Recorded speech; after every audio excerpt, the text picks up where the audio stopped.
Hey everyone, welcome back to my YouTube channel. So कैसे हो आप सभी लोग? I hope you all guys are doing well.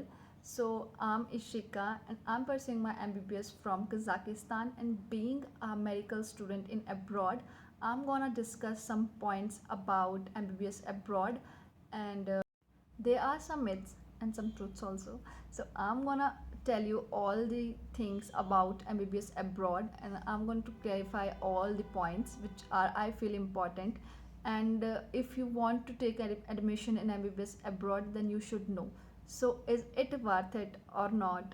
So to know this thing, you have to watch this video till the end.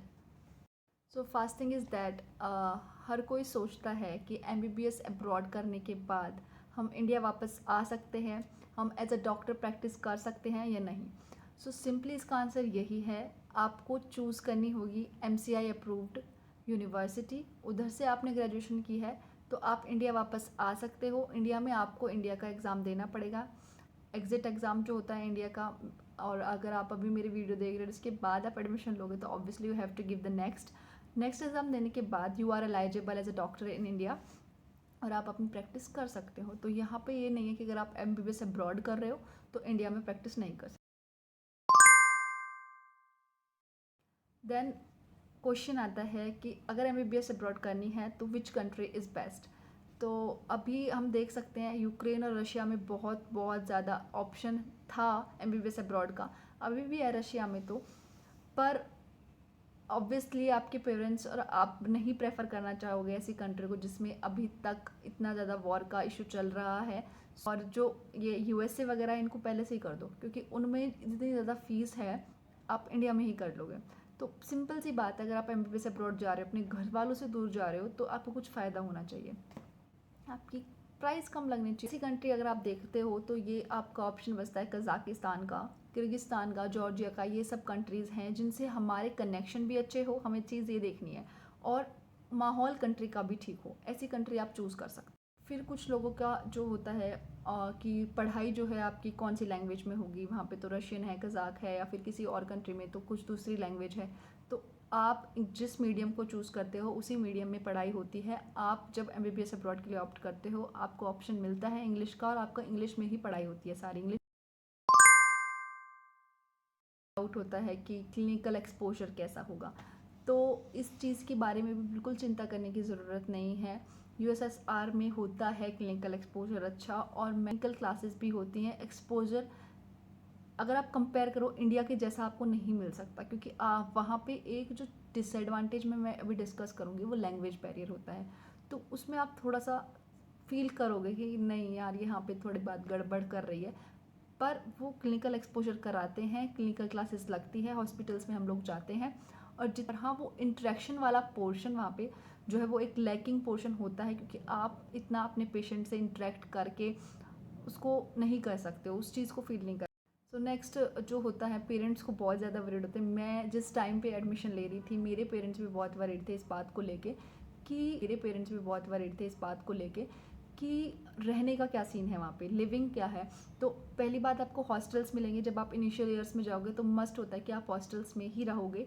और मुझे दूसरी किसी भी यूनिवर्सिटी का इतना पता नहीं है, ऑल दो पास ही होते हैं 5 मिनट की दूरी पे, इतना तो होता ही है. पर मेरा जो पर्सनली मैं बता रही हूँ, मेरा जो हॉस्टल था वो मेरे यूनिवर्सिटी की बिल्डिंग के बिल्कुल सामने था. तो बस आपको एक बिल्कुल एक रोड क्रॉस करना होता है, इतना पास था. और बहुत अच्छा, खाली इंडियंस बच्चों का था वो, ओनली इंडियंस आर अलाउड. खाने का मेस प्रोवाइड कराते हैं जो एजेंट होते हैं आपके. तो आप एजेंसी जैसे भी देखोगे उनसे कांटेक्ट करोगे तो वो बता देंगे आपको. हमारे भी एजेंट ने मेस प्रोवाइड कराई थी. ओके ओके खाना था, मैं उसकी तारीफ़ नहीं करूँगी क्योंकि इतना अच्छा खाना नहीं हो पाता है. वो प्रोवाइड कराने की कोशिश करते हैं, पर क्या हो जाता है वहाँ पे जो कुक्स होंगे, जो भी बनाने वाले होंगे, बावर्ची होंगे, वो सब तो रशियन होते हैं. उनको हम सिखाते हैं कि ये डिशेस बताते हैं कि ऐसे ऐसे बनेंगी, तो वो उस चीज़ को नहीं कर रहे होते हैं. वो अपना नॉर्मल खाना जो खाते हैं वो उससे बहुत अलग है हमारा इंडियन क्यूजीन. तो वो बनाने की कोशिश करते हैं. कभी कभी दाल बन जाती है, कभी कभी दाल कम पानी हो जाता है. तो वो वाला सीन आपको देखने को मिलेगा वहाँ पे. मैं खाने की तारीफ़ नहीं करूँगी. नेक्स्ट पॉइंट इज़ दिस, अगर आप कंट्री ऑप्ट कर रहे हो Kyrgyzstan, Russia, Kazakhstan, like these, जहाँ पे टेम्परेचर एक्सट्रीम्स में नेगेटिव जाता है। तो आप सोचोगे कि इतनी सर्दी में हम तो यहाँ पे +40-50 में रह रहे हैं, वहाँ पे माइनस में कैसे 30-40 में सर्वाइव कर पाएंगे। तो ये सोचने की भी आपको कोई ज़रूरत नहीं है। मैंने भी बहुत दिमाग लगाया था, मेरे घर वाले बहुत वरीड हुए थे कि पता नहीं हम यहाँ पे इतने एक्सट्रीम प्लस में और वहाँ पे एक्सट्रीम माइनस में, बट ऐसा कुछ भी नहीं है। आपको पता भी नहीं चलेगा कि आप इतनी सर्दी में हो। जहाँ पे आप रह रहे होगे हॉस्टल्स में या फ्लैट्स में, जहाँ पर भी, वहाँ पे पूरी हीटर की फैसिलिटी होगी। आपकी यूनिवर्सिटीज़ में हीटर की फैसिलिटी होती है। आप कहीं भी किसी ग्रोसरी स्टोर पे जा रहे हो, किसी भी सामान के लिए जा रहे हो, वहाँ हर जगह हीटर्स होते हैं। अंदर आप ऐसे नॉर्मल कॉटन के कपड़े पहन के रहते हो, वुलन के भी नहीं पहनते हो सर्दियों में भी। तो point, so inside you can survive the without any worry. और रही बात बाहर, जब आपको बाहर जाना होता है, यूनिवर्सिटी जाना होता है क्लासेस के लिए, तो बड़ी बड़ी जैकेट्स होती हैं, जूते होते हैं, आप कैप लगा के जाओगे तो आपको सर्दी नहीं लगेगी। मेन चीज़ जो आती है कि जिस भी एजेंट से आप बात कर रहे हो वो ट्रस्टी होना चाहिए। आपको ट्रस्ट होना चाहिए उस पर, या फिर आप पहले से उसे जानते हो, या कुछ भी ऐसा सीन होना चाहिए। क्योंकि एजेंट्स बहुत फ्रॉड देखा गया है एमबीबीएस अब्रॉड में, कि एजेंट्स बीच में बहुत फेक प्रोमिस करते हैं, या फिर वो पैसे लेके भाग जाते हैं, एडमिशन नहीं कराते, एडमिशन नहीं होता बच्चों का। तो बस इस चीज़ से आपको ध्यान में रखना है। दूसरी बात, आपको अपनी जिस भी यूनिवर्सिटी में आप एडमिशन ले रहे हो उसको अच्छे से देखना है कि वो एमसीआई अप्रूव्ड है या नहीं है। और हो सके तो आप ये देखो कि पहले इंडियन स्टूडेंट्स का बैच वहाँ से पास आउट है कितनी। और एक जो बहुत ज़्यादा पॉइंट होता है कि हमारा मन नहीं लगा तो वहाँ पे हम इतनी दूर होंगे तो हम क्या करेंगे। तो ये बस तब तक का होता है, तब तक आप घर पे हो। घर से बाहर निकलने के बाद आप जब देखते हो आपके साथ और भी बच्चे होते हैं, आपके फ्रेंड्स बनते हैं, तो आपका मन अपने आप लग जाता है। ऐसा मत सोचो कि बिल्कुल बाहर हो गए, आप तो विजिटिंग के लिए साल में 1 या 2 बार मुश्किल से आ पाओगे घर पे, तो आपका मन कैसे लगेगा। आप तो नहीं रह सकते, आप तो कभी फैमिली से अलग रहे ही नहीं हो। मैं खुद पर्सनली बोल रही हूँ, मैं कभी अपने घर से बाहर नहीं गई हूँ, ना पढ़ाई के लिए ना कैसे भी। मेरे पापा तो मुझे मामा के घर पे छुट्टियों में भी नहीं जाने देते थे, मतलब इतना वाला सीन है हमारे घर पे। स्टिल मैंने सर्वाइव किया है, मेरे 4 साल हो चुके हैं, लास्ट ईयर रहता है। पर कुछ भी दिक्कत नहीं है, हम पहले ही सोचते हैं। जाने के बाद एवरीथिंग इज़ फाइन, आपका मन लग जाता है पढ़ाई में। नेक्स्ट पॉइंट, और जो सबसे मेन भी आप कंसिडर कर सकते हो, that how much it cost to do MBBS from abroad. तो personally going to talking about only countries like Kazakhstan and Kyrgyzstan.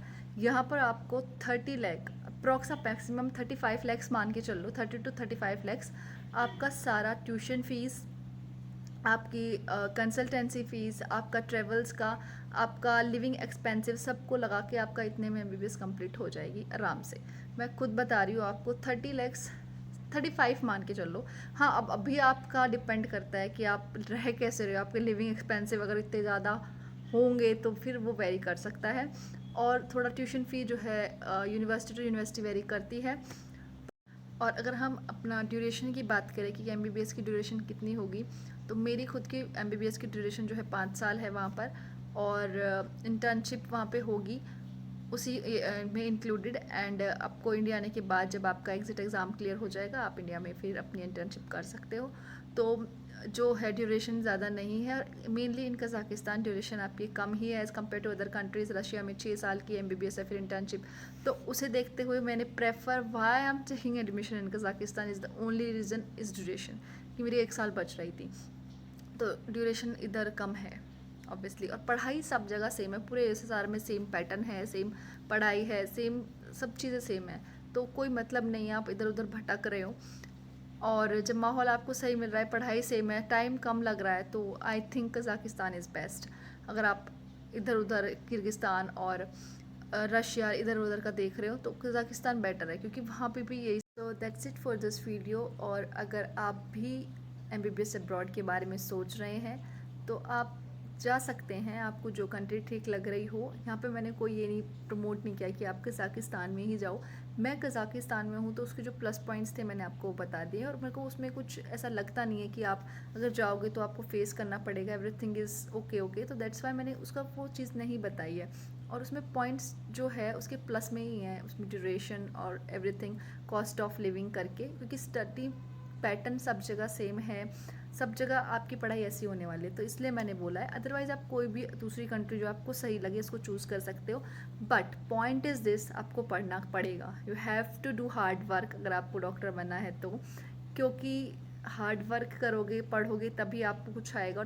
और अगर आपका मन बिल्कुल मान ही नहीं रहा है एमबीबीएस के अलावा, इंडिया में हो नहीं पा रहा है, और आप सोच रहे हो कि एमबीबीएस अब्रॉड जाए या ना जाए, तो it's okay, you can go. ऐसा कुछ नहीं है कि वहाँ जाके बिल्कुल व्यर्थ है सब कुछ, कुछ भी ऐसा नहीं है। आप हार्ड वर्क करो अपना, ईजी रहो, बिल्कुल कुछ भी नहीं है। इन्वायरमेंट भी अच्छा है बाहर का, ऐसा नहीं है कि आप बाहर जाओगे तो आपको ये फेस करना पड़ेगा या दब के रहना पड़ेगा। वो ईजी रहो, पढ़ो, आराम से चिल करो। आपको वहाँ जाके आपको दूसरे डिफरेंट कल्चर्स देखने को मिलेंगे। यू हैव टू, आपके बहुत अच्छे फ्रेंड्स बनेंगे, तो आपको अच्छा लगेगा ऐसे जाके। और अगर आप घर से बाहर रहते हो तो आप जीने का सही मतलब सीख जाते हो, ये बात सच है।